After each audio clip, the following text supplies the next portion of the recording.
눈물로 이혼 도장을 찍었습니다. 16년을 함께 산 남편이 죽어간다는데 법적 관계가 무슨 의미겠어요? 그런데 이혼 신고 5시간 뒤였습니다. 남편은 발리 해변에서 새 여자와 웨딩 사진을 찍고 있더군요. 병색이라곤 찾아볼 수 없는 환한 미소로요. 새로운 시작, 다은이와 함께. 그제야 깨달았습니다. 병원 진단서, MRI 사진, 의사 소견서, 전부 가짜였다는 걸요. 하지만 남편은 몰랐습니다. 자신이 내쫓은 아내가 9천억 상속녀라는 사실을요. 이혼한 사람에게만 주어지는 9천억이라는 것도요. 복수는 그렇게 시작됐습니다. 안녕하세요. 여러분의 이야기 친구 사연톱스입니다. 오늘 이야기도 마음에 드신다면 무료 버튼인 구독과 좋아요 꾹 눌러주세요. 항상 평안과 행운이 가득하시길 바라며 오늘의 사연 지금 바로 시작하겠습니다. 42살 서은채는 인천공항 1등석 라운지 소파에 몸을 기댄 채 창밖을 바라보고 있었습니다. 회색빛 하늘 아래로 비행기들이 줄지어 이륙하는 모습이 눈에 들어왔죠. 손에 든 휴대폰 화면엔 스위스 취리히에서 온 이메일이 떠 있었어요. 발신인은 정우진, 외할머니 최애란의 국제 변호사였습니다. 최애란 여사께서 지난 20일 오전 현지 시각으로 별세하셨습니다. 장례는 본인의 유언에 따라 취리히에서 간소하게 치렀으며 귀하께서는 유언 집행을 위해 오는 금요일 오후 2시 서울 사무실로 방문해 주시기 바랍니다. 은채는 화면을 꺼버렸습니다. 할머니, 향년 91세, 평생을 스위스와 아프리카를 오가며 광산업으로 제국을 일군 분이었죠. 은채가 어렸을 때부터 할머니는 1년에 한두 번 한국에 들르곤 했는데 올 때마다 은채의 머리를 쓰다듬으며 말씀하셨습니다. 은채야, 돈은 자유를 주지만 족쇄를 찬 사람한텐 주어지지 않는단다. 그때는 무슨 뜻인지 몰랐어요. 지금은 뼈저리게 알 것 같았습니다. 은채는 가방 속에서 이혼 신고서 사본을 꺼냈습니다. 일주일 전, 정확히는 7일 전 오후 4시에 구청에 접수한 서류였죠. 도장을 찍을 때 은채의 손은 떨렸고 눈물이 종이 위로 떨어져 얼룩을 만들었습니다. 남편 한민우는 은채의 어깨를 감싸며 속삭였어요.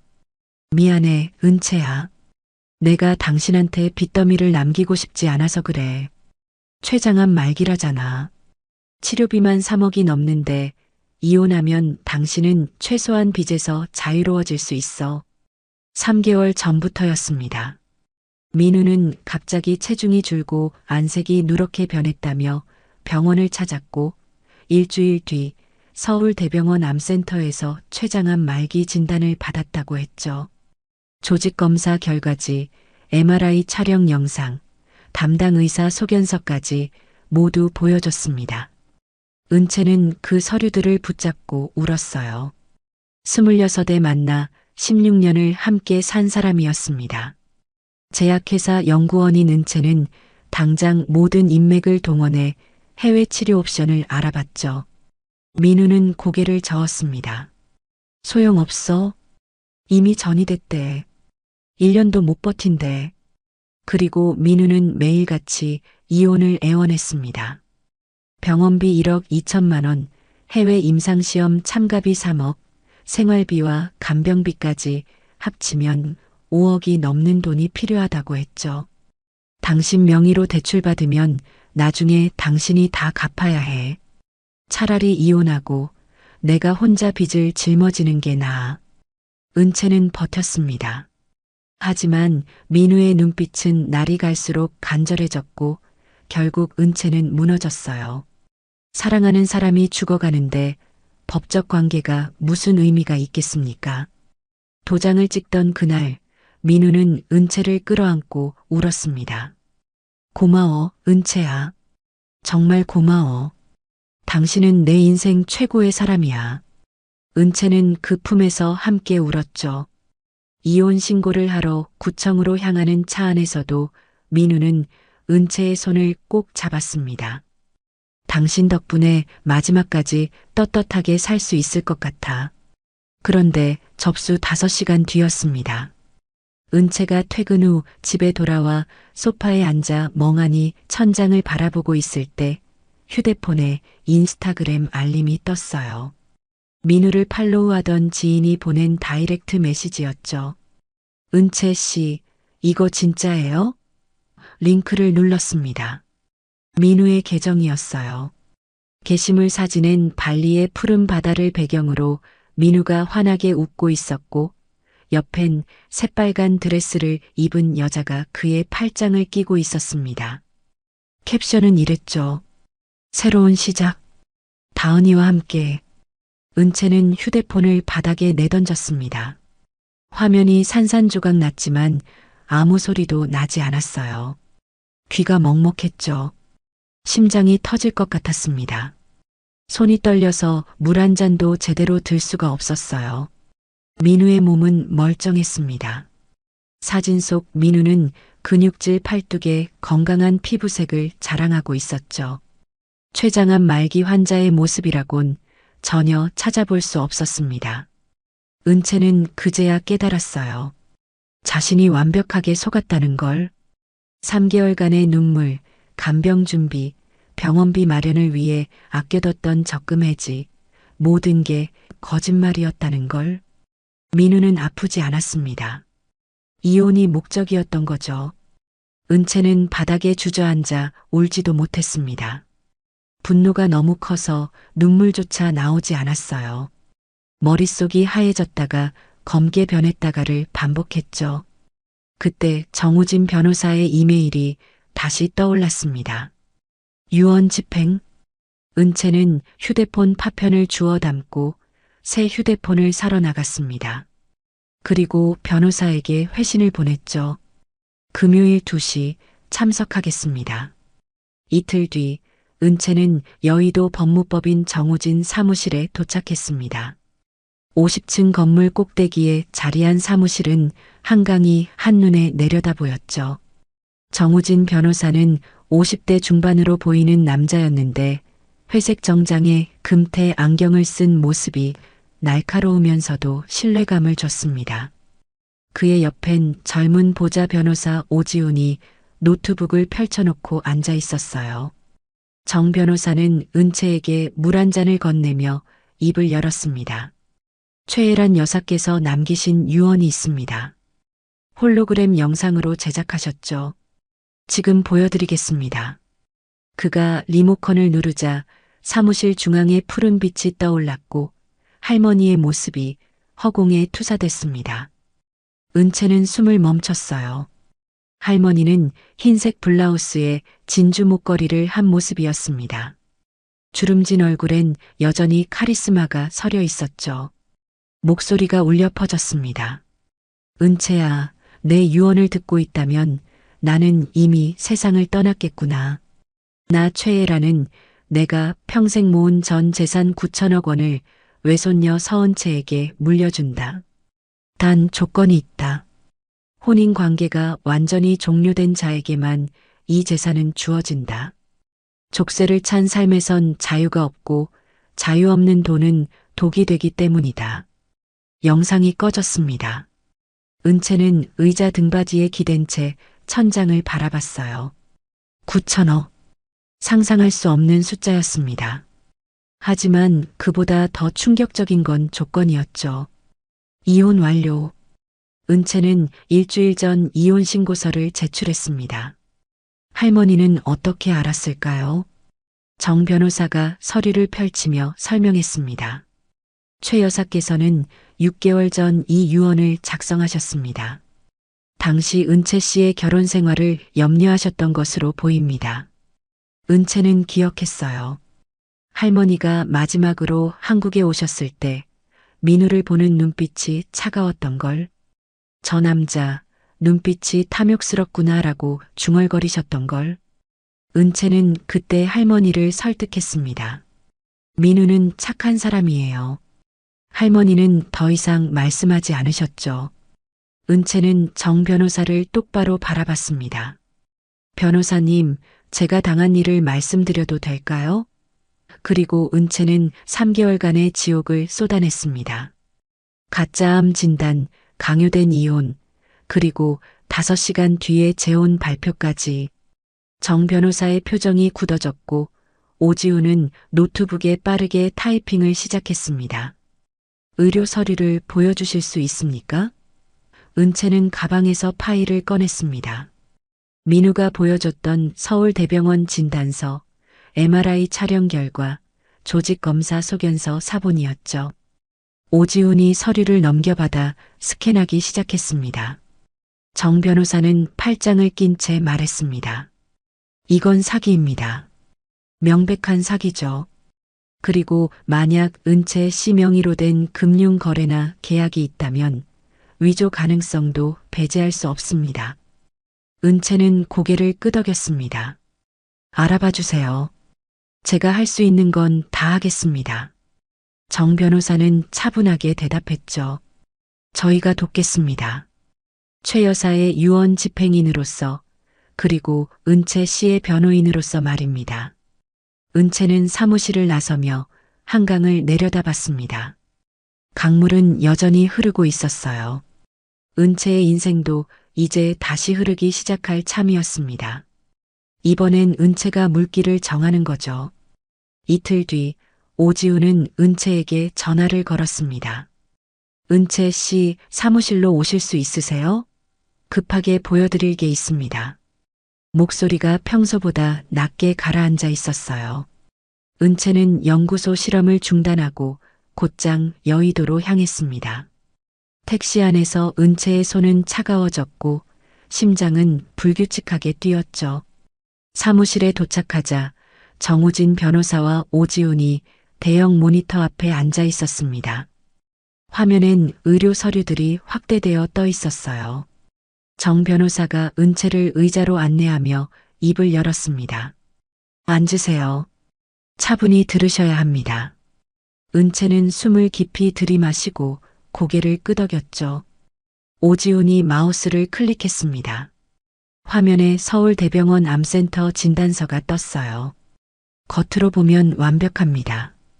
병원 로고, 담당 의사 서명, 직인까지 다 있죠. 하지만 문제는 여기부터입니다. 오지훈은 MRI 촬영 영상 파일을 열었습니다. 췌장 부위에 하얀 음영이 보였고 종양으로 추정되는 부분이 화살표로 표시되어 있었어요. 이 MRI 파일, 촬영 날짜가 2024년 11월 3일로 되어 있습니다. 은채는 기억했습니다. 민우가 그날 병원에서 돌아와 울먹이며 말했던 거예요. 오늘 MRI 찍었는데 종양이 벌써 이만큼 커졌대. 은채는 민우를 껴안고 함께 울었죠. 그런데 오지훈이 다른 창을 열었습니다. 파일 속성을 보세요. 생성 날짜가 2024년 10월 29일입니다. 은채는 눈을 크게 떴어요. 그게 무슨 뜻이죠? 정 변호사가 설명했습니다. 11월 3일에 촬영한 파일이 10월 29일에 생성될 순 없습니다.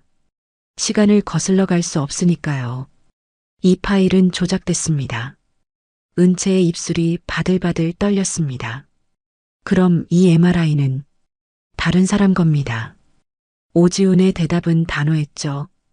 오지훈은 계속 설명을 이어갔습니다. 저희가 디지털 포렌식 전문가에게 의뢰했습니다. 이 파일은 원본이 아니라 편집된 복사본이에요.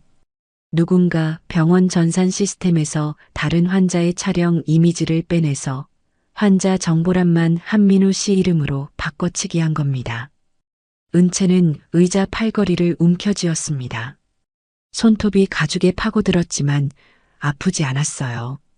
누가 그런 걸 할 수 있죠? 은채의 목소리가 갈라졌습니다. 정 변호사가 파일을 하나 더 꺼냈어요.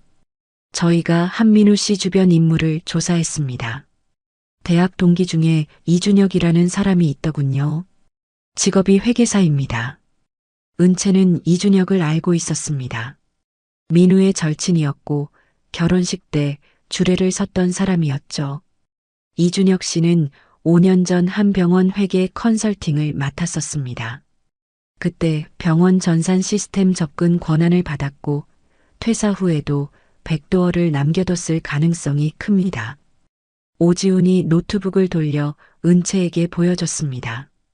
화면엔 병원 내부 고발 게시판 캡처가 떠 있었어요. 작년에 익명으로 올라온 글입니다. 외부인이 환자 기록에 접근한 흔적이 있다. 보안 점검이 필요하다. 병원 측은 해킹 시도로 결론 짓고 넘어갔지만 저희는 이게 이준혁 씨의 작업이었다고 봅니다. 은채는 두 손으로 얼굴을 감쌌습니다. 그럼 민우는 처음부터 이 모든 걸 계획한 거예요? 정 변호사가 고개를 끄덕였죠. 네.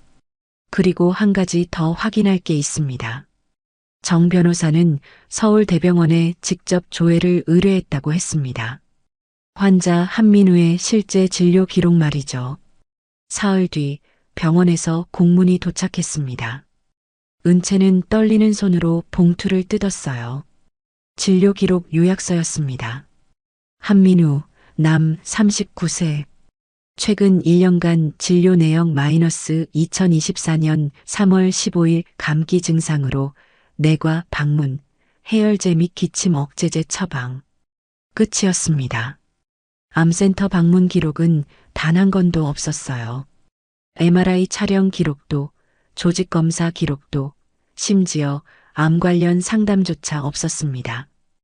은채는 종이를 바닥에 떨어뜨렸습니다. 거짓말이었어요. 전부 다? 목소리가 나오지 않았죠. 정 변호사가 물을 건넸지만 은채는 마시지 못했습니다. 손이 너무 떨려서 컵을 잡을 수가 없었어요. 그날 저녁 은채가 집으로 돌아왔을 때 우편함에 등기 봉투가 꽂혀 있었습니다. 발신인은 미래투자증권이었어요. 은채는 불길한 예감에 봉투를 뜯었습니다. 내용은 충격적이었죠.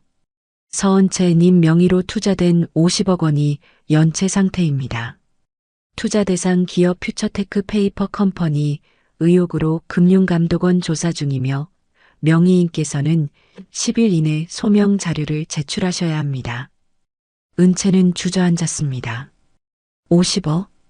은채는 그런 투자를 한 적이 없었어요. 퓨처테크는 민우가 2년 전 창업한 인공지능 스타트업이었습니다.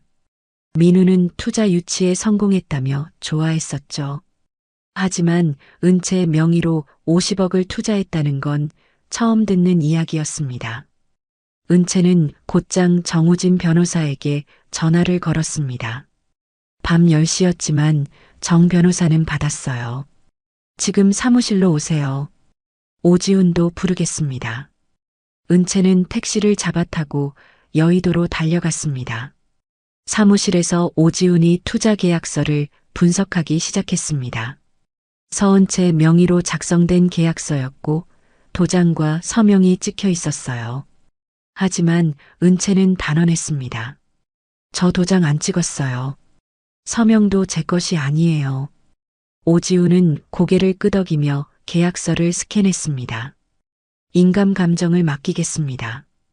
그리고 서명 필적 분석도요. 정 변호사는 팔짱을 낀 채 생각에 잠겼습니다.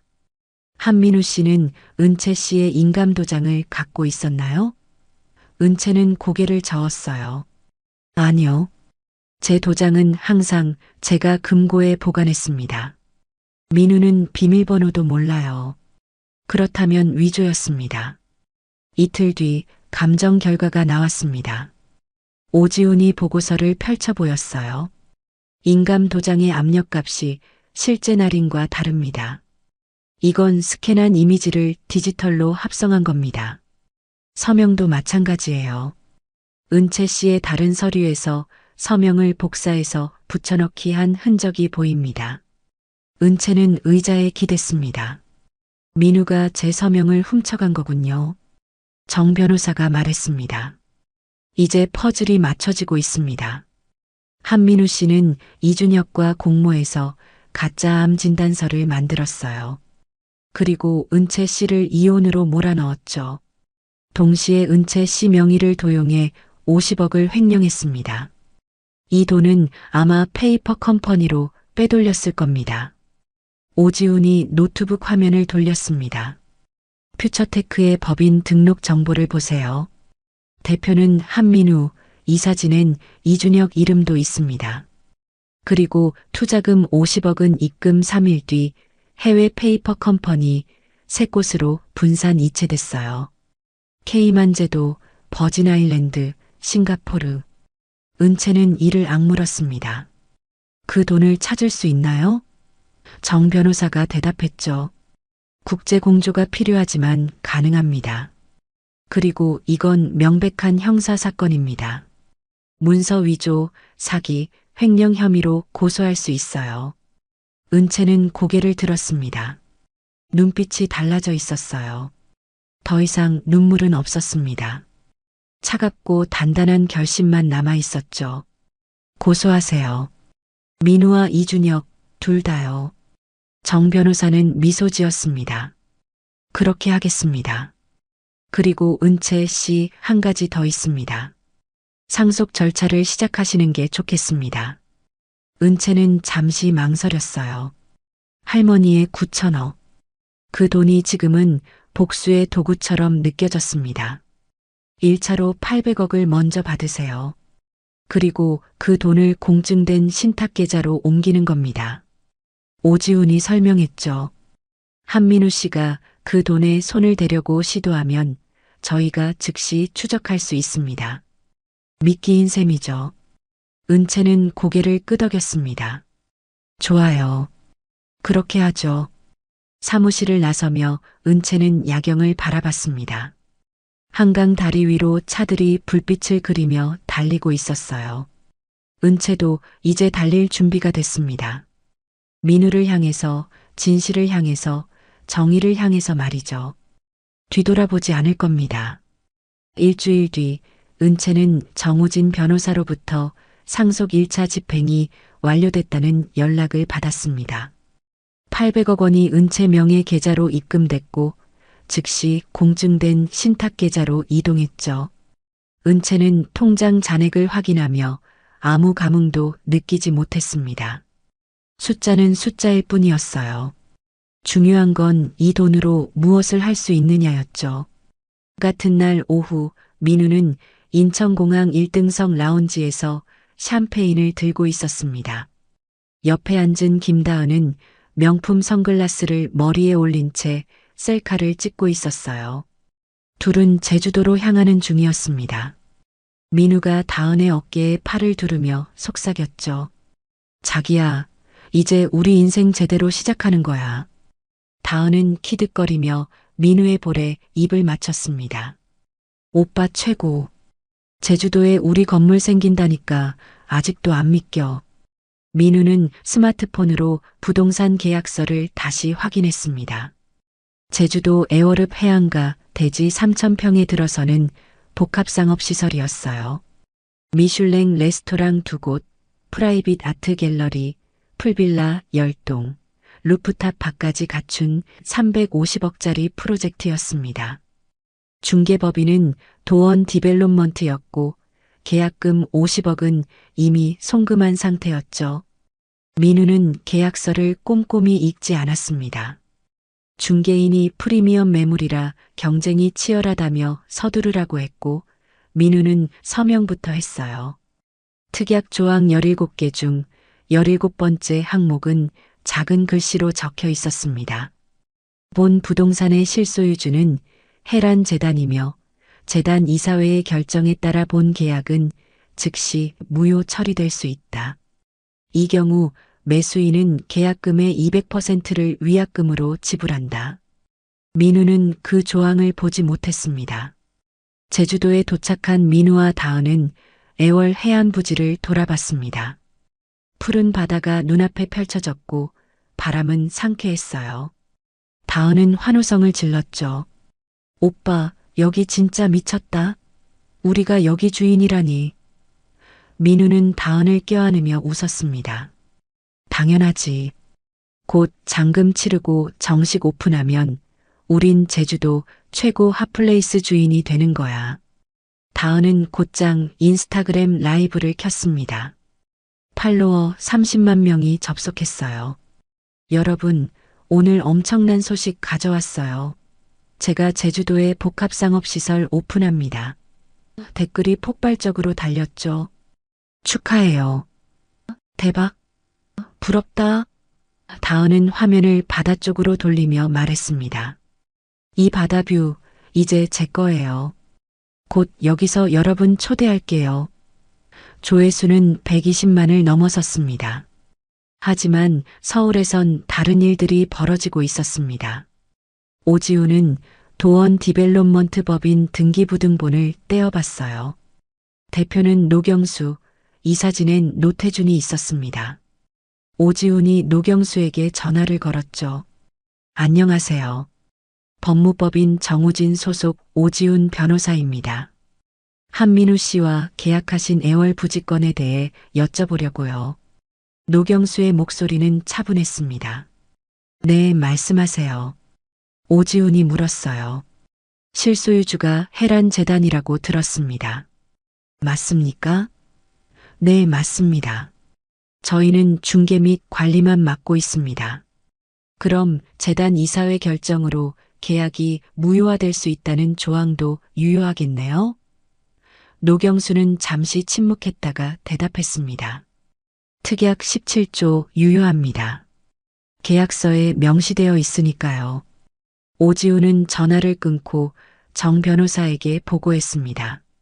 확인했습니다. 해란 재단 소유 맞고 계약 무효 조항도 살아있습니다.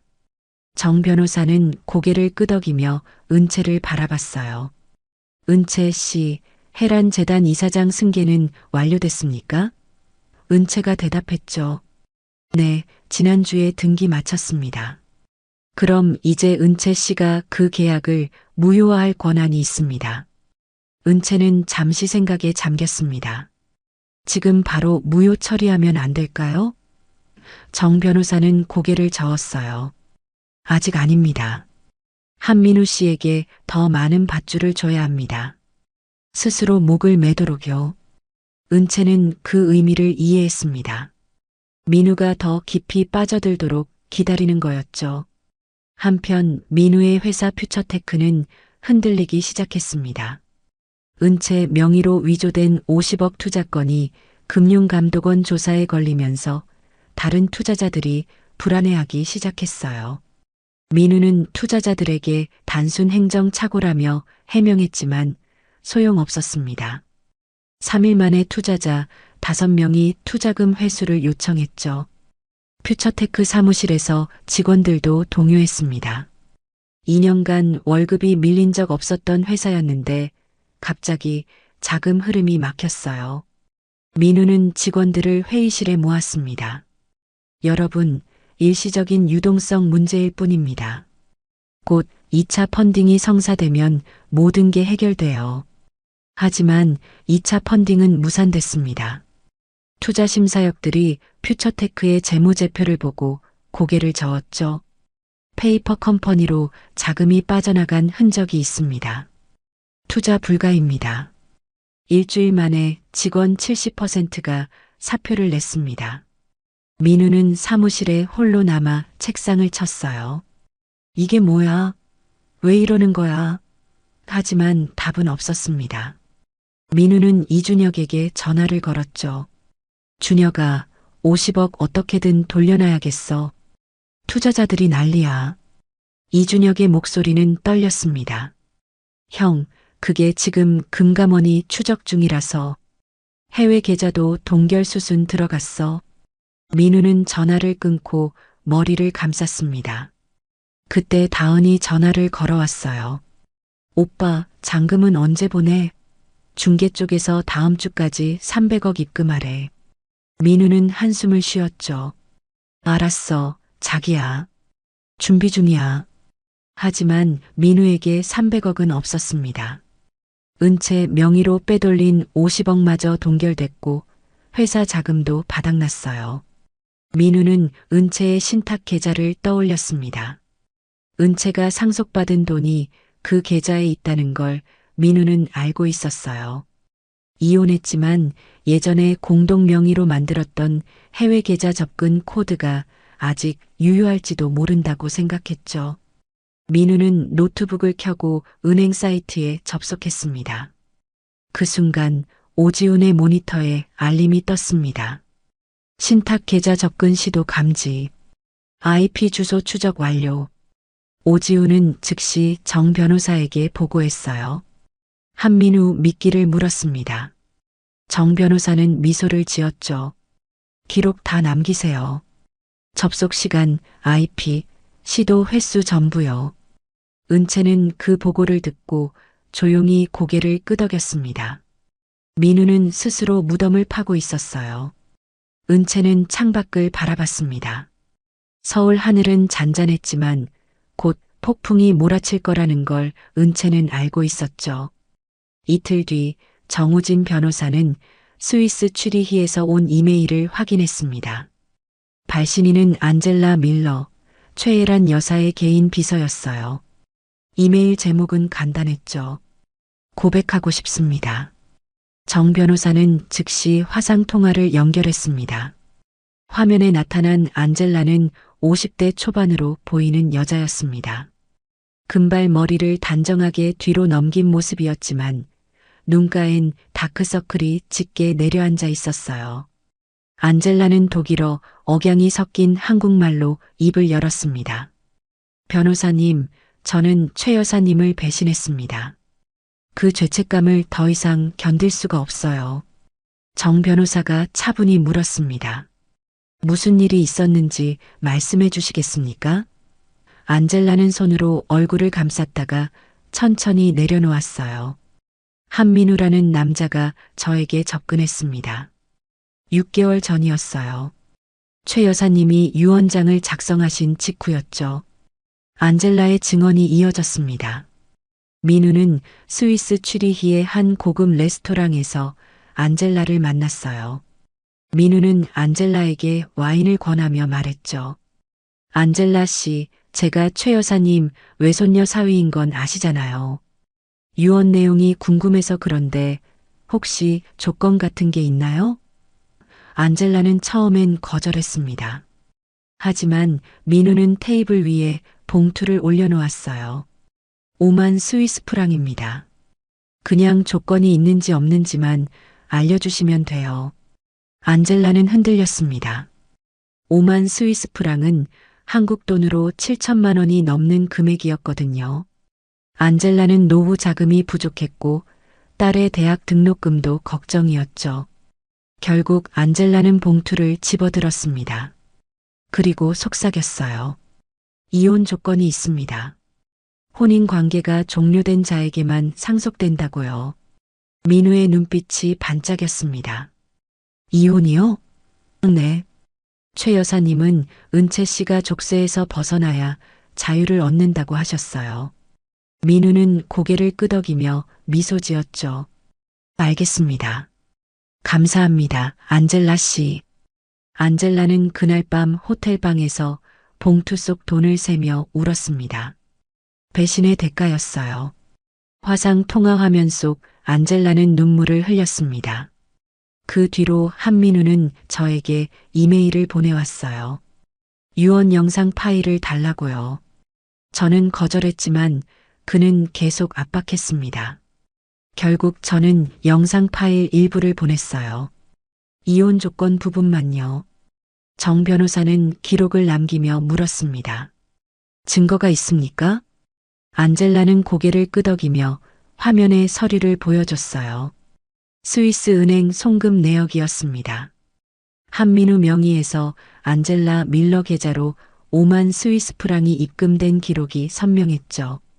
날짜는 6개월 전 9월 12일이었습니다. 안젤라는 이메일 로그도 보여줬어요. 민우가 보낸 메시지들이 쭉 나열돼 있었습니다. 안젤라, 유언 영상 파일 좀 보내줘. 은채한테 보여주고 싶어. 제발 부탁이야. 추가로 2만 프랑 더 줄게. 정 변호사는 조용히 물었습니다. 왜 이제야 말씀하시는 겁니까? 안젤라가 대답했어요. 최 여사님이 돌아가시고 나서 뉴스에서 한민우가 재혼했다는 걸 봤습니다. 은채 씨를 버렸더군요. 그제야 깨달았어요. 제가 은채 씨의 인생을 망친 거나 마찬가지라는 걸요. 더 이상 못 견디겠어서 연락드렸습니다. 정 변호사는 안젤라에게 진술서 작성을 요청했습니다. 안젤라는 흔쾌히 동의했어요. 공증도 받겠습니다. 제가 한 일은 제가 책임져야죠. 이틀 뒤 스위스 공증을 거친 진술서가 국제 우편으로 도착했습니다. 은채는 그 서류를 보며 손을 떨었어요. 퍼즐의 핵심 조각이었습니다. 오지우는 타임라인을 재구성했습니다. 화이트보드에 날짜별로 사건을 정리했죠. 2024년 9월 12일 민우가 안젤라에게 7천만 원 송금 및 유언정보 매수. 9월 20일 민우와 이준혁의 카카오톡 대화 기록 마이너스 형 계획 시작하자. 10월 5일 은채 명의 50억 투자 계약서 위조 완료. 10월 18일 은채 이혼 도장 날인 성공. 10월 23일 민우와 다음 발리 재혼 발표. 은채는 화이트보드를 바라보며 입술을 깨물었습니다. 모든 게 계획된 거였어요. 민우는 6개월 전부터 차근차근 준비해왔던 겁니다. 은채를 속이고 이혼시키고 재산을 빼돌리고 재혼까지 하는 완벽한 시나리오였죠. 정 변호사가 은채에게 물었습니다. 힘드시죠? 은채는 고개를 저었어요. 아니요. 이제 확실해졌잖아요. 민우는 처음부터 저를 이용할 생각이었다는 게요. 오히려 속이 후련합니다. 더 이상 제 잘못을 찾지 않아도 되니까요. 은채의 목소리엔 떨림이 없었습니다. 한편 금융감독원 조사관들은 페이퍼 컴퍼니 자금 흐름을 추적하고 있었습니다. 퓨처테크에서 빠져나간 50억은 케이만제도, 버진아일랜드, 싱가포르 3곳의 유령 회사로 분산됐어요. 하지만 국제공조 요청으로 계좌 동결이 시작됐습니다. 이준혁은 금감원 소환 통지서를 받고 패닉에 빠졌죠. 이준혁은 민우에게 전화를 걸었습니다. 형, 큰일 났어. 금감원이 나를 부르래. 페이퍼 컴퍼니 건으로. 민우는 짜증을 냈어요. 그냥 모른다고 해. 회계 실수였다고 둘러대라고. 형, 그게 안 통해. 증거가 다 남아있어. 송금 기록, 이메일, 전부 다. 이준혁의 목소리는 떨렸습니다. 민우는 전화를 끊고 책상을 주먹으로 쳤습니다. 제주도 복합상업시설 잔금 300억도 마련하지 못했고 회사는 무너지고 있었어요. 설상가상으로 은채 명의 신탁계좌 접근도 실패했습니다. 비밀번호가 바뀌어 있었거든요. 민우는 머리를 쥐어뜯었죠. 다은은 민우의 상태를 눈치챘습니다. 오빠, 요즘 왜 그래? 얼굴이 왜 이렇게 안 좋아? 민우는 억지 미소를 지었어요. 아니야, 자기야. 회사 일 때문에 좀 바빠서 그래. 하지만 다은은 불안했습니다. 민우가 밤마다 악몽을 꾸며 식은땀을 흘리는 걸 봤거든요. 정 변호사는 이준혁을 압박하기로 했습니다. 오지훈이 이준혁에게 내용 증명을 발송했어요. 귀하는 한민우와 공모하여 서은채 명의를 위조하고 50억 원을 횡령한 혐의를 받고 있습니다. 7일 이내 소명하지 않으면 형사 고소합니다. 이준혁은 내용 증명을 받고 손이 떨렸습니다. 사흘 뒤 이준혁은 정 변호사 사무실로 찾아왔습니다. 이준혁은 수척해진 얼굴로 소파에 앉았어요. 변호사님, 제가 자백하면 선처받을 수 있을까요? 정 변호사는 팔짱을 꼈습니다. 그건 검찰이 판단할 일입니다. 하지만 협조하면 정상 참작은 가능하겠죠. 이준혁은 가방에서 노트북을 꺼냈습니다. 여기 다 있습니다. 한민우와 주고받은 카카오톡, 병원 MRI 파일 조작 과정, 페이퍼 컴퍼니, 설립 서류, 송금 내역 전부요. 오지훈이 노트북을 받아 파일을 열기 시작했어요. 화면엔 민우와 이준혁의 대화가 고스란히 남아 있었습니다. 준혁아, 은채 명의 서류 완성했어? 응, 형. 인감도 완벽하게 합성했어. 병원 기록은? MRI 파일 다른 환자 거 가져와서 이름만 바꿨어. 메타데이터 조작도 깔끔하게 했고. 최고야. 이거 성공하면 우리 평생 놀고 먹는 거야. 은채는 그 대화 기록을 보며 눈을 감았습니다. 분노가 치밀어 올랐지만 동시에 차가운 냉정함도 느껴졌어요. 이제 모든 증거가 모였습니다. 안젤라의 진술서, 송금 내역, 병원 파일 조작 기록, 이준혁의 자백, 민우의 계좌 접근 시도까지. 퍼즐은 완성됐죠. 정 변호사가 은채에게 말했습니다. 이제 움직일 때입니다. 은채는 고개를 끄덕였어요. 제주도 계약부터 무효 처리하죠. 정 변호사는 미소를 지었습니다. 그렇게 하겠습니다. 이틀 뒤 해란재단 이사회가 소집됐습니다. 서울 강남 재단 본부 회의실에는 은채를 포함한 이사 5명이 모였어요. 은채는 이사장석에 앉아 회의를 시작했습니다. 오늘 안건은 제주도 애월 복합상업시설 매매 계약건입니다. 매수인 한민우의 계약 위반 사항을 검토하고 특약 17조 발동 여부를 결정하겠습니다. 정우진 변호사가 스크린에 자료를 띄웠어요. 한민우의 범죄 혐의 내역이 정리돼 있었습니다. 문서 위조, 명예 도용, 횡령, 사기. 이사진은 서류를 넘기며 고개를 저었죠. 한 이사가 말했습니다. 이런 사람과 계약을 유지할 순 없습니다. 재단 명예에도 문제가 됩니다. 다른 이사들도 동의했어요. 은채는 차분히 말했습니다. 그럼 표결하겠습니다. 한민우와의 매매 계약을 무효 처리하고 특약에 따라 위약금을 청구하는 건에 찬성하시는 분? 5손이 모두 올라갔습니다. 만장일치였죠. 은채는 서류에 서명하며 말했어요. 계약 무효 처리 및 위약금 청구를 결정합니다. 그날 오후 도원 디벨롭먼트 노경수 대표는 민우에게 공문을 발송했습니다. 내용은 간결했어요. 해란 재단 이사회 결정에 따라 본 계약은 즉시 무효 처리됩니다. 특약 17조에 의거 매수인은 계약금 50억 원을 반환받지 못하며 추가로 위약금 100억 원을 7일 이내 납부하셔야 합니다. 민우는 공문을 받고 얼어붙었습니다. 손에 든 종이가 바닥으로 떨어졌지만 줍지 못했어요. 100억. 민우에게는 1억도 없었습니다. 회사는 파산 직전이었고 해외로 빼돌린 50억은 동결됐죠. 민우는 소파에 주저앉아 머리를 감쌌습니다. 다은은 쇼핑몰에서 명품 가방을 고르다가 민우에게 전화를 걸었어요. 오빠 카드가 안 돼. 한도 초과래. 뭐야? 민우는 떨리는 목소리로 대답했습니다. 자기야, 미안한데 지금 카드 좀 쓰지 마. 회사 자금 문제가 좀 있어서. 다은은 짜증을 냈죠. 뭐? 오빠, 우리 350억짜리 건물 주인 되는 거 아니었어? 갑자기 왜 이래? 민우는 대답하지 못했습니다. 다은에게 계약 무효 사실을 말할 수 없었어요. 다은이 알면 어떻게 될까요? 민우는 전화를 끊고 다시 공문을 집어들었습니다. 100억을 7일 안에 내지 못하면 강제 집행이 시작된다는 문구가 눈에 들어왔어요.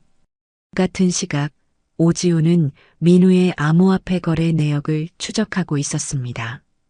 페이퍼 컴퍼니로 빼돌린 50억 중 30억이 비트코인으로 전환됐고 해외 거래소 17곳에 분산 예치돼 있었어요.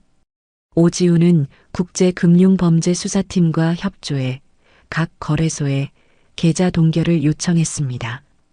사흘 만에 15개 거래소가 응답했죠. 계좌 동결 완료.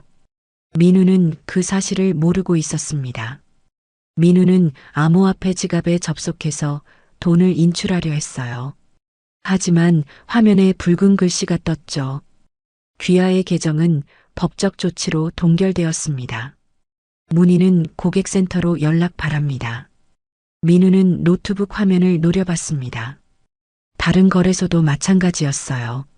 모든 계좌가 동결돼 있었습니다. 민우는 이준혁에게 전화를 걸었습니다. 준혁아, 암호화폐 계좌 전부 막혔어. 어떻게 된 거야? 이준혁은 한숨을 쉬었어요. 형, 나 변호사한테 다 털어놨어. 미안해. 민우는 휴대폰을 바닥에 내던졌습니다. 뭐, 이 새끼가 지금. 하지만 소용없었죠. 이준혁은 이미 은채 측과 협조하고 있었습니다. 다은은 집으로 돌아와 민우가 소파에 앉아 멍하니 허공을 바라보는 걸 봤어요. 오빠, 왜 그래? 무슨 일 있어? 민우는 고개를 저었습니다. 아니야, 괜찮아. 하지만 다은은 민우의 휴대폰 화면을 봤죠. 도원 디벨롭먼트에서 온 공문이 열려 있었습니다. 다은은 휴대폰을 집어들고 읽기 시작했어요. 계약 무효? 위약금 100억? 다은의 목소리가 높아졌습니다. 오빠, 이게 뭐야? 제주도 건물은 어떻게 된 거야? 민우는 아무 말도 하지 못했어요. 다은은 휴대폰을 민우에게 던졌습니다. 대답 좀 해봐. 우리 건물 날아간 거야, 뭐야? 민우는 고개를 숙였습니다. 미안해, 다은아. 계약이 무효됐어. 재단 이사회에서 취소했대. 다은은 비명을 질렀어요. 뭐? 그럼 50억은? 오빠가 계약금으로 넣은 50억은 어떻게 돼? 못 받아. 위약금으로 날아갔어. 다은은 소파에 주저앉았습니다. 미쳤어? 오빠, 지금 장난해? 다은은 떨리는 손으로 인스타그램을 열었습니다. 며칠 전 올린 제주도 라이브 방송 영상이 아직도 조회수를 올리고 있었어요. 댓글엔 축하 메시지가 가득했죠. 다은은 그 게시물을 삭제하려다가 손을 멈췄습니다. 이미 늦었어요. 캡처본이 온라인 커뮤니티에 퍼지고 있었습니다. 한 커뮤니티 게시글 제목은 이랬죠. 인플루언서 김다은 350억 부동산 사기 의혹. 댓글이 폭발적으로 달렸습니다. 역시 허언이었네. 사기꾼 아니야? 팔로우 끊는다. 다은의 인스타그램 다이렉트 메시지엔 악플이 쏟아졌어요. 다은은 계정을 비공개로 전환했지만 소용없었습니다. 언론까지 기사를 냈거든요. 인플루언서 김다은, 제주도 부동산 허위 과장 논란. 계약 무효로 밝혀져. 기사는 실시간 검색어 상위권에 올랐습니다. 다은은 휴대폰을 던지고 울음을 터뜨렸어요. 오빠 때문이야. 오빠가 나를 이렇게 만든 거야. 민우는 다은을 달래려 했지만 다은은 민우를 밀쳐냈습니다. 퓨처테크는 완전히 무너졌습니다. 남아있던 직원 마지막 5명도 사표를 냈어요. 투자자들은 집단 소송을 준비하기 시작했죠. 민우는 텅 빈 사무실에 혼자 앉아 창밖을 바라봤습니다. 서울 야경이 찬란했지만 민우에게는 아무 의미가 없었어요.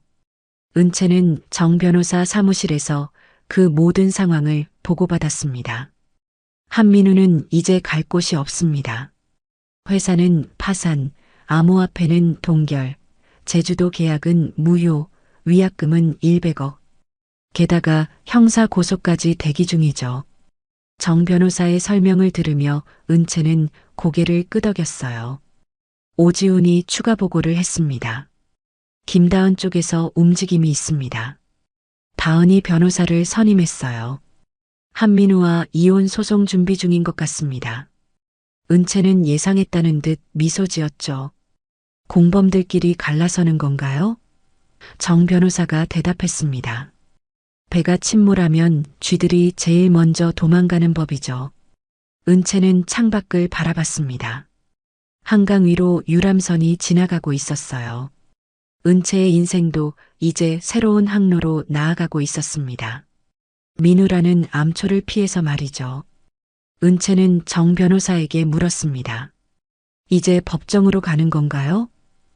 정 변호사는 고개를 끄덕였어요. 네. 모든 증거가 준비됐습니다.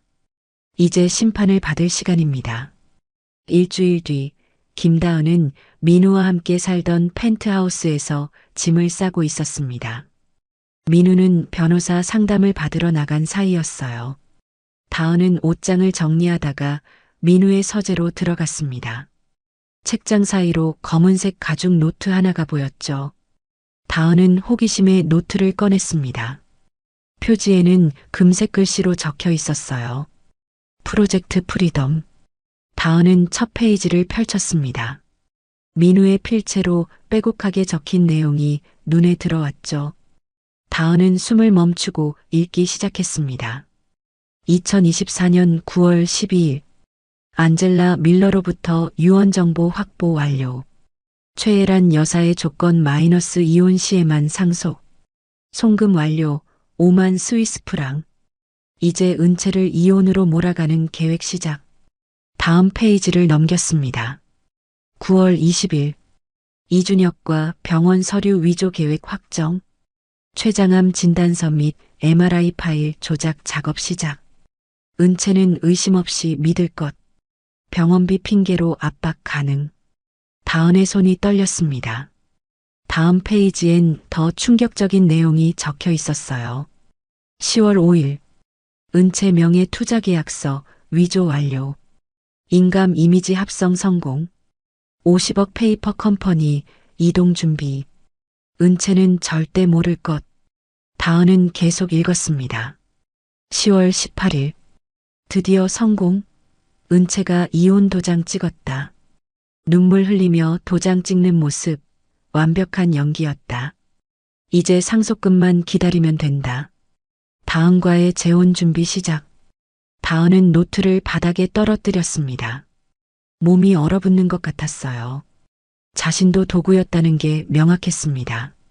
민우는 은채를 속이고 다은을 이용했죠. 다은은 노트를 다시 집어들고 마지막 페이지를 펼쳤습니다. 10월 23일 다은과 발리 재혼 발표. 언론 반응 좋음.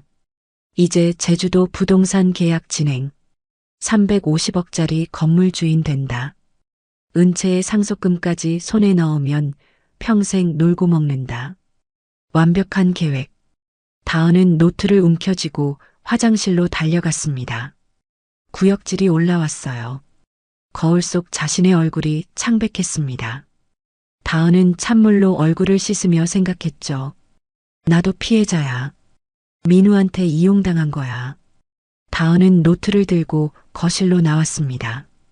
휴대폰을 집어들고 사진을 찍기 시작했어요. 모든 페이지를 빠짐없이 촬영했습니다. 그리고 인터넷에서 정우진 변호사 사무실 번호를 찾았죠. 손가락이 떨렸지만 전화를 걸었습니다. 여보세요. 법무법인 정우진입니다. 오지훈의 목소리가 들렸어요. 다은은 숨을 깊이 들이마시고 말했습니다. 저는 김다은이라고 합니다. 한민우의 부인이고요. 변호사님께 드릴 게 있습니다. 오지훈의 목소리가 진지해졌죠. 말씀하세요. 한민우가 쓴 노트를 찾았습니다. 모든 계획이 다 적혀 있어요. 서은채 씨를 속인 과정, 유언 정보 산 것, 병원 서류 위조한 것, 전부요. 오지훈은 잠시 침묵했다가 대답했어요. 지금 사무실로 오실 수 있습니까? 원본을 가져와 주셔야 합니다. 다은은 노트를 가방에 넣고 펜트하우스를 나섰습니다. 택시를 타고 여의도로 향했죠. 차 안에서 다은은 창밖을 바라보며 생각했습니다. 이제 민우와 끝이야. 나도 살아남아야 해. 1시간 뒤 다은은 정 변호사 사무실에 도착했습니다. 은채도 그곳에 있었어요. 두 사람의 눈이 마주쳤습니다. 다은은 고개를 숙였죠. 죄송합니다. 은채 씨. 저도 몰랐어요. 민우가 이렇게까지 악랄한 사람인 줄은. 은채는 아무 말도 하지 않았습니다. 표정이 차갑게 굳어 있었어요. 다은은 가방에서 노트를 꺼내 테이블 위에 올려놓았습니다. 이게 증거입니다. 민우가 직접 쓴 거예요. 정 변호사가 장갑을 끼고 노트를 집어들었습니다. 오지훈이 노트를 스캔하기 시작했어요. 페이지마다 민우의 필체로 적힌 범죄 계획이 드러났습니다. 정 변호사는 한 장 한 장 넘기며 고개를 끄덕였죠. 이건 결정적입니다. 자필로 쓴 범죄 일지나 마찬가지예요. 은채는 노트 내용을 읽으며 입술을 깨물었습니다. 9월 12일부터 10월 23일까지 민우의 계획이 단계별로 정리돼 있었어요. 유언 정보 매수, 병원 서류 위조, 명예 도용, 이혼 강요, 재혼 준비. 모든 게 기록돼 있었습니다. 다은이 조용히 말했습니다. 저도 피해자예요. 민우가 저를 이용했어요. 저는 이혼 소송 준비하고 있습니다. 은채는 다은을 바라봤어요. 당신도 공범 아니었나요? 민우가 제주도 건물 계약할 때 함께 있었잖아요. 다은은 고개를 저었습니다. 저는 진짜 몰랐어요. 민우가 정당하게 번 돈인 줄 알았어요. 은채 씨를 속였다는 것도 범죄를 저질렀다는 것도 전혀 몰랐습니다. 은채는 더 이상 대꾸하지 않았죠. 정 변호사가 다은에게 물었습니다. 이 노트를 저희에게 넘겨주시는 이유가 뭡니까? 다은은 솔직하게 대답했어요. 제 인생도 망가졌어요. 인스타그램은 악플 천지고 광고 계약은 다 취소됐어요. 민우 때문에 저까지 사기꾼 취급받고 있습니다. 저는 민우와 선을 긋고 싶어요. 정 변호사는 고개를 끄덕였습니다. 알겠습니다. 이 노트는 형사재판에서 핵심 증거로 쓰일 겁니다. 협조해 주셔서 감사합니다. 다은은 사무실을 나서며 은채를 돌아봤어요. 정말 죄송합니다. 은채는 여전히 아무 말도 하지 않았습니다. 다은이 떠난 뒤 오지훈이 노트 필적 감정을 의뢰했습니다. 이틀 뒤 결과가 나왔어요. 한민우 본인의 필체 맞음, 위조 가능성 없음. 정 변호사는 검찰에 형사 고소장을 제출했습니다. 혐의는 문서 위조, 사기, 횡령, 명예 도용이었죠. 검찰은 사흘 만에 민우를 소환했습니다. 민우는 서울중앙지검 조사실에 앉아 떨고 있었어요. 검사가 노트 사본을 내밀었습니다. 이게 당신이 쓴 겁니까? 민우는 노트를 보고 얼굴이 하얘졌죠. 이건 어디서? 김다은 씨가 제출했습니다. 민우는 주먹으로 테이블을 쳤습니다. 그 여자가 배신한 거야. 검사는 차갑게 말했어요. 배신이라뇨. 증거를 제출한 겁니다. 이 노트엔 당신의 범죄가 다 적혀 있습니다. 변명하시겠습니까? 민우는 고개를 숙였습니다. 변명할 말이 없었어요. 은채는 검찰 조사에 참고인으로 출석했습니다. 은채는 3개월간의 피해 내용을 진술했어요. 가짜암 진단, 강요된 이혼, 명예 도용, 50억 횡령까지. 검사는 은채의 진술을 꼼꼼히 기록했습니다. 일주일 뒤 검찰은 민우를 구속영장 청구했습니다. 법원은 영장을 발부했어요. 도주 및 증거인멸 우려 있음. 구속 타당. 민우는 수갑을 찬 채 구치소로 향했습니다. 기자들이 플래시를 터뜨렸지만 민우는 고개를 숙인 채 아무 말도 하지 못했죠. 은채는 뉴스에서 민우가 구속되는 장면을 봤습니다. 감정이 복잡했어요. 분노도 슬픔도 후련함도 동시에 느껴졌습니다. 은채는 창밖을 바라봤죠. 서울 하늘이 맑았습니다. 은채의 마음도 조금씩 맑아지고 있었어요. 정 변호사가 전화를 걸었습니다. 은채 씨, 재판 날짜 잡혔습니다. 한 달 뒤 서울중앙지법에서 열립니다.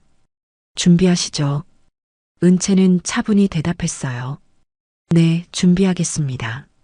이제 마지막 단계만 남았습니다. 법정에서 정의를 세우는 것이었죠. 한 달 뒤 서울중앙지법 417호 법정. 방청석은 사람들로 가득 찼습니다. 기자들이 앞줄에 앉아 노트북을 펼쳤고 뒷줄엔 일반 방청객들이 숨죽이며 기다리고 있었어요. 은채는 검은색 정장에 진주 목걸이를 하고 원고석에 앉았습니다. 옆엔 정우진 변호사와 오지훈이 서류 가방을 놓고 자리를 잡았죠. 피고인석엔 민우가 앉아 있었습니다. 회색 수의를 입은 민우는 수척해진 얼굴로 고개를 숙이고 있었어요. 옆엔 국선 변호인 3명이 앉아 있었지만 표정이 어두웠습니다. 승산이 없다는 걸 알고 있었죠. 재판장이 입장했습니다. 피고인 한민우에 대한 사기, 문서 위조, 명예도용, 횡령 사건 재판을 시작하겠습니다. 재판장의 목소리가 법정에 울려 퍼졌어요. 은채는 숨을 깊이 들이마셨습니다.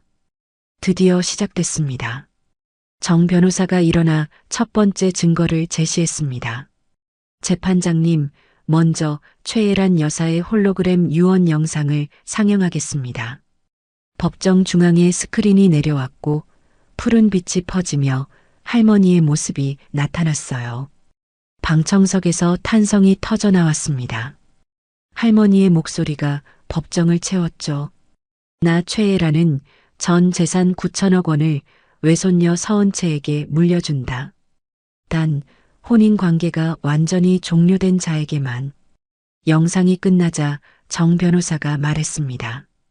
피고인 한민우는 이 유언 조건을 미리 알고 원고를 이혼으로 몰아갔습니다. 민우의 변호인이 일어났어요. 이에 있습니다. 피고인이 유언 내용을 어떻게 알았다는 겁니까? 정 변호사는 미소 지으며 두 번째 증거를 제시했습니다. 안젤라 밀러의 진술서입니다. 스위스 공증을 거쳤습니다. 오지훈이 진술서를 재판장에게 제출했죠. 재판장이 진술서를 읽기 시작했습니다. 안젤라가 민우에게 유언 정보를 팔았다는 내용, 5만 스위스 프랑을 받았다는 내용이 상세히 적혀 있었어요. 재판장이 물었습니다. 송금 증거가 있습니까? 정 변호사가 대답했죠. 네, 스위스 은행 거래 내역서가 있습니다. 오지훈이 거래 내역서를 스크린에 띄웠습니다.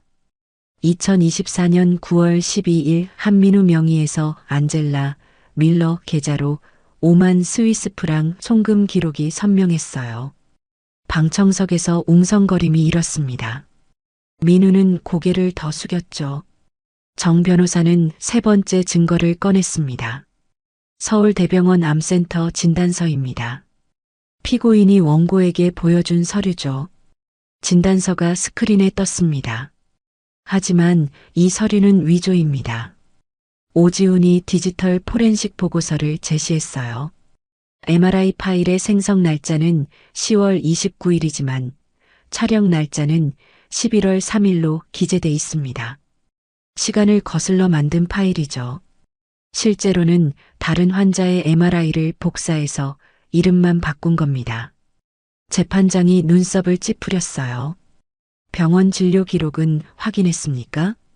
정 변호사가 공문을 제출했습니다. 서울대병원 공식 회신입니다. 한민우는 감기로 한번 방문한 기록만 있습니다. 암센터 방문, MRI 촬영, 조직 검사 기록은 전무합니다. 방청석에서 놀란 목소리가 터져 나왔죠. 기자들이 키보드를 두드리기 시작했습니다. 민우의 변호인이 일어나 항변했어요. 피고인은 실제로 아팠습니다. 기록이 누락됐을 가능성도 있지 않습니까? 정 변호사는 고개를 저었습니다. 그렇다면 왜 피고인은 이혼 시간 뒤 발리에서 재혼 사진을 올렸습니까? 말기 암 환자가 해외여행을 갑니까? 오지훈이 민우의 인스타그램 캡처를 스크린에 띄웠습니다. 발리 해변에서 근육질 몸으로 웃고 있는 민우의 모습이 나타났어요. 개시 시간은 이혼 신고 5시간 뒤였습니다. 재판장이 민우를 쳐다봤죠. 피고인, 설명해 보시겠습니까? 민우는 입을 열지 못했습니다. 변호인이 대신 말했어요. 피고인은 일시적으로 증상이 호전돼서 정 변호사가 끊어버렸습니다. 말기암이 다시간 만에 호전됩니까? 재판장님, 이건 명백한 사기입니다. 정 변호사는 4번째 증거를 제시했습니다. 원고 명의로 위조된 투자계약서입니다. 50억 원 규모죠. 계약서가 스크린에 떴어요. 하지만 원고는 이 계약서에 서명한 적이 없습니다. 오지훈이 인감 감정서를 제출했습니다. 인감 도장의 압력값이 실제 날인과 다릅니다. 디지털 합성 흔적이 명확합니다. 서명도 다른 서류에서 복사해 붙여넣기 한 것으로 확인됐습니다. 재판장이 감정서를 꼼꼼히 읽었어요. 감정인의 신뢰도는 국립과학수사연구원 소속입니다. 공신력 있습니다. 정 변호사는 5번째 증거를 꺼냈습니다. 이준혁과 주고받은 카카오톡 대화 내용입니다. 공범 이준혁이 제출했습니다. 대화 내용이 스크린에 떴죠. 형, 은채 명의 서류 완성했어. 인감도 완벽해. 병원 기록도 깔끔하게 정리됐어. 걱정 마. 아무도 모를 거야. 방청석에서 한숨소리가 터져 나왔습니다. 민우는 2 손으로 얼굴을 감쌌어요. 재판장이 물었습니다. 피고인, 이 대화가 사실입니까? 민우는 대답하지 못했습니다. 변호인이 말했죠. 피고인은 묵비권을 행사하겠습니다. 정 변호사는 6번째 증거를 들어 올렸습니다. 검은색 가죽 노트였어요. 프로젝트 프리덤. 피고인이 직접 작성한 범행 일지입니다. 김다은 씨가 제출했습니다. 노트가 스크린에 확대됐습니다. 민우의 필체로 적힌 내용이 선명했죠. 9월 12일 안젤라로부터 유언 정보 확보. 10월 5일 은채 명의 50억 페이퍼 컴퍼니 이동 완료. 10월 18일 은채 이혼 도장 날인 성공. 정 변호사가 노트를 한 페이지씩 넘기며 읽었습니다. 2년간의 계획이 날짜별로 정리돼 있었어요. 재판장이 물었습니다. 필적 감정은? 오지훈이 대답했죠. 국과수 감정 결과 피고인 본인 필체 맞습니다. 위조 가능성 제로입니다. 민우의 변호인은 더 이상 항변하지 못했습니다. 증거가 너무 명백했어요. 정 변호사는 7번째 증거를 제시했습니다. 암호화폐 거래 내역입니다. 피고인은 횡령한 50억 중 30억을 비트코인으로 전환해 해외 거래소 17곳에 분산했습니다. 거래 내역이 스크린을 채웠죠. 케이만 제도, 버진 아일랜드, 싱가포르로 흩어진 자금 흐름이 그래프로 나타났습니다. 정 변호사는 2시간 동안 타임라인을 재구성했습니다. 6개월 전 유언 정보 매수부터 병원 서류 위조, 명예 도용, 이혼 강요, 재혼, 부동산 계약, 암호화폐 도피까지 퍼즐은 완벽하게 맞아떨어졌어요. 모든 증거가 하나의 이야기를 가리켰습니다. 민우의 계획적 범죄였죠. 재판장이 민우에게 물었습니다. 피고인, 최후 진술하시겠습니까? 민우는 떨리는 목소리로 일어났어요. 죄송합니다. 제가 잘못했습니다. 목소리가 갈라졌습니다. 은채 씨, 정말 미안합니다. 은채는 민우를 바라보지도 않았습니다. 재판장이 선고했습니다. 피고인 한민우에게 징역 8년을 선고한다. 피해자 서은채에게 37억 원을 배상하라. 문서 위조, 배임 관련 사안은 형사부로 이첩한다. 방청석에서 박수가 터져 나왔어요. 은채는 눈을 감았습니다. 끝났습니다. 민우는 법정을 나서며 수갑을 찬 채 고개를 숙였습니다. 기자들의 플래시가 터졌지만 민우는 아무 말도 하지 못했죠. 은채는 법정 복도에 서서 창밖을 바라봤습니다. 하늘이 맑았어요. 은채의 마음도 이제 맑아질 참이었습니다. 재판이 끝난 지 일주일 뒤 은채는 해란재단 이사회를 다시 소집했습니다. 안건은 제주도 애월 복합상업시설 처리 방안이었어요. 회의실 창밖으론 한강이 유유히 흐르고 있었습니다. 은채는 이 사진을 바라보며 입을 열었죠. 이 부동산을 매각하려 합니다. 수익금 전액을 기부할 계획입니다. 이사 한 명이 물었습니다. 어디에 기부하실 생각이십니까? 은채는 미리 준비한 자료를 펼쳤어요. 여성생계 지원, 한부모 가정 교육비, 암 환자 의료비 지원, 세 분야로 나눠서 진행하려 합니다. 이 사진은 고개를 끄덕였습니다. 좋은 결정입니다. 찬성합니다. 도원 디벨롭먼트 노경수 대표는 사흘 만에 매수자를 찾아왔습니다. 대기업 계열 호텔 체인이었어요. 매각가는 400억 원이었습니다. 은채는 계약서에 서명하며 생각했죠.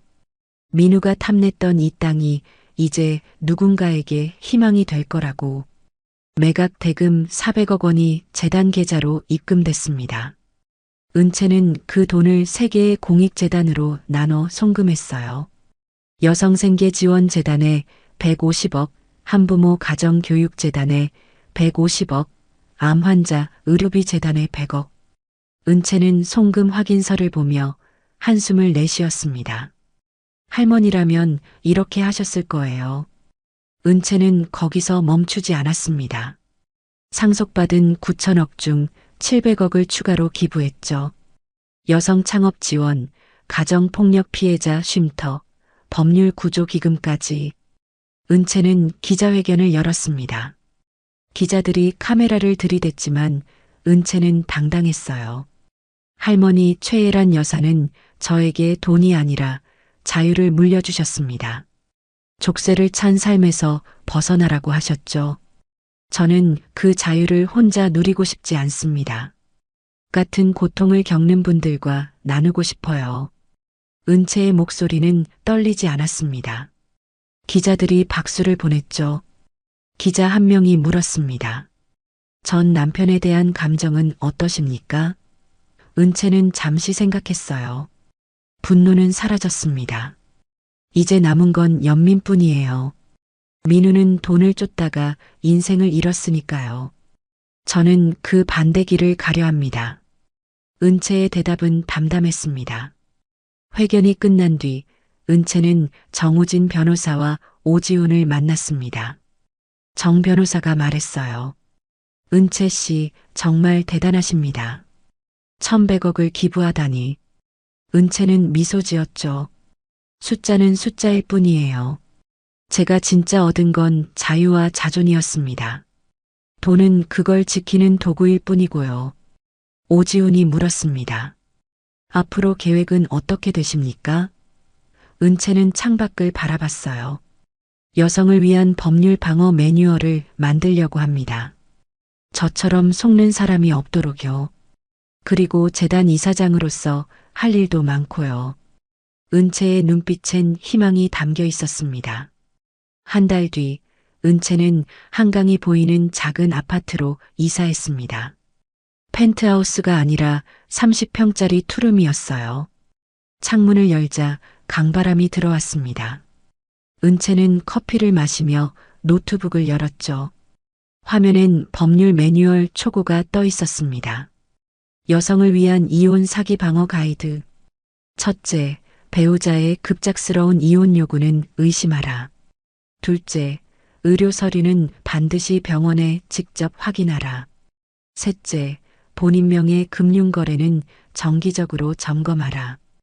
은채는 자신의 경험을 하나하나 글로 옮겼습니다.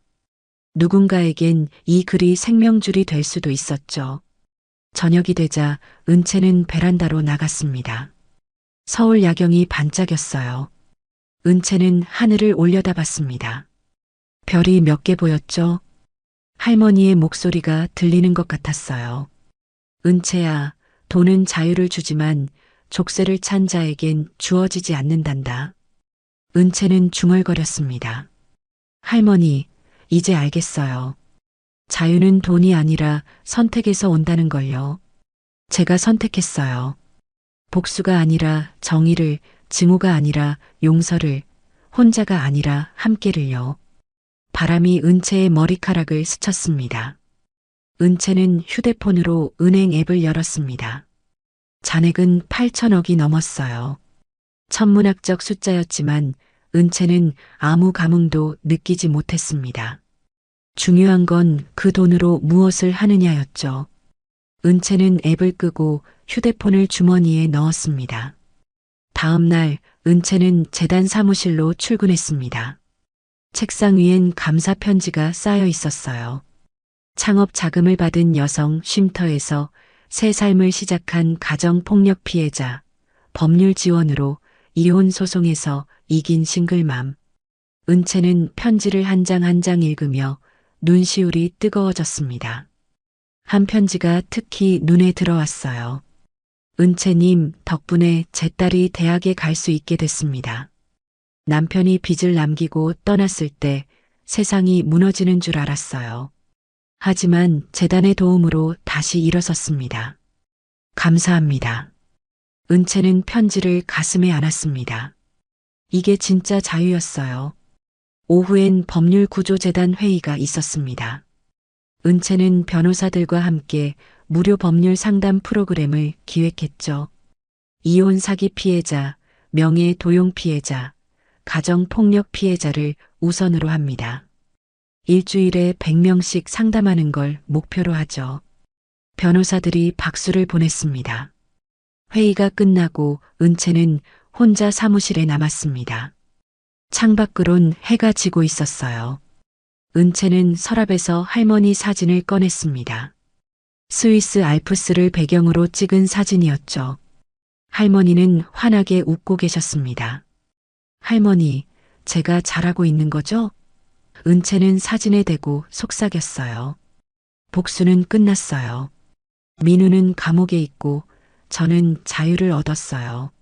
하지만 이 자유가 때론 공허하기도 해요. 16년을 함께 산 사람이 거짓이었다는 게 아직도 믿기지 않거든요. 은채는 눈물 한 방울을 흘렸습니다. 하지만 괜찮아요. 저는 이제 알아요. 진짜 사랑은 서로를 족쇄로 묶는 게 아니라 서로를 자유롭게 하는 거라는 거요. 민우는 저를 묶으려 했지만 할머니는 저를 풀어주셨어요. 은채는 사진을 다시 서랍에 넣었습니다. 저녁엔 정 변호사와 오지훈이 은채를 저녁 식사에 초대했습니다. 한강변 레스토랑이었어요. 정 변호사가 와인잔을 들며 말했죠. 은채 씨의 새로운 시작을 축하합니다. 은채도 잔을 들었습니다. 도와주셔서 감사합니다. 두 분이 없었다면 여기까지 못 왔을 거예요. 오지훈이 물었습니다. 민우 씨 소식 들으셨어요?